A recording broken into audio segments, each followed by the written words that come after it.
Hey guys, thanks for stopping by the channel.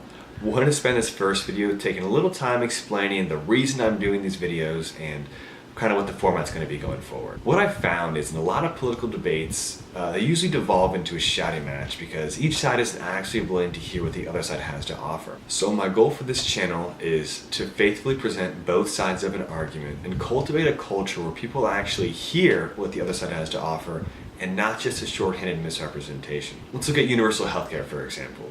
Just because you're not for it doesn't mean you hate poor people. There's probably a little more nuance to it than you've ever heard. So now the format of the show. The format's going to be first explain both sides of the argument, left and right, and at the end kind of explain where I fall on the issue and how I got there. But then also I want to talk about how I would talk to someone who disagrees with me on the issue. Because what I found is if you don't speak to someone in the language they respond to, then you'll never get through to them. If someone responds to moral arguments, it's important to talk to them in moral terms. If someone responds to legal and constitutional arguments, it's important to talk to them in those terms as well. First topic, one of the most popular ones for Democrats to talk about because it's a winning issue for them, universal health care. The left views universal health care as a right that should be offered to everyone, whether you're rich, poor, black, white, doesn't matter. They think it's the role of the federal government to provide health care for every single citizen, regardless of health, wealth, doesn't matter. They think it should be treated as different than a typical commodity because it's people's lives, and that's a pretty fair point.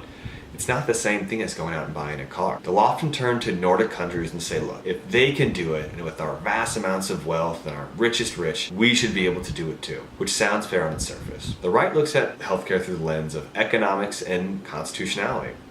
Firstly, it's not economically viable to have such a system in the United States because we have such a different population. They'll say, yes, the Nordic countries may be able to do it, and that system would work in Beverly Hills, but it probably wouldn't work as well in South Central LA. Then they'll look at it from a constitutionality standpoint. The 10th Amendment specifically says anything not previously listed in the 9 amendments before it is kicked to the states to decide whether or not they want to do those things. And so they'll say, yeah, there may be a point where it might be a moral argument to do this thing, but it's not the role of the federal government. And if your state wants to do it, they can do it there. So now you probably figured out based on the way I talked about those two things where I stand. I respond well to arguments about constitutionality and economics. So I definitely lean right as far as universal health care. But those are the arguments I respond well to. They don't really work for people who disagree with me because they're arguing from a moral standpoint. So here are 3 key points that I would make sure I hit on if I was trying to persuade someone to look at healthcare the way I do. First, I would point to the examples we have in the United States of universal health care. We have the VA and we have Medicaid. Now, neither have been shown to improve health outcomes for the people that they service. So if the goal is to, from a moral standpoint, make sure that you're improving people's lives through healthcare that is free and they're able to access whenever they need to, it's not going to be through universal healthcare,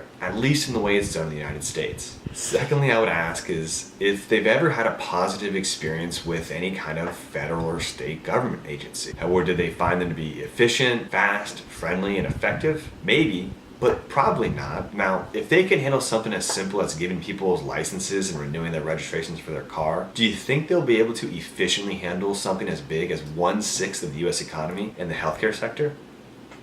And finally, there's the argument that people shouldn't go poor just because they needed healthcare or had an emergency, which I totally agree with. However, in order to fund the size of healthcare we need in the United States, we would have to impose heavy taxes across the board, not just the wealthiest. If you look at Switzerland, for example, the average person pays 10% of their income in taxes on top of what they already pay just to fund their healthcare system.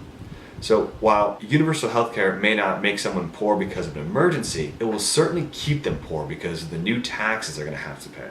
Hopefully you found some of those arguments compelling and worth sharing, and if you didn't, at least you can understand how the other side looks at the topic, and if you're from the right, how you can see why it's compassionate to look at universal healthcare, and if you're from the left, you can see why Republicans think it's just not effective or going to be able to do what it says it's going to be able to do.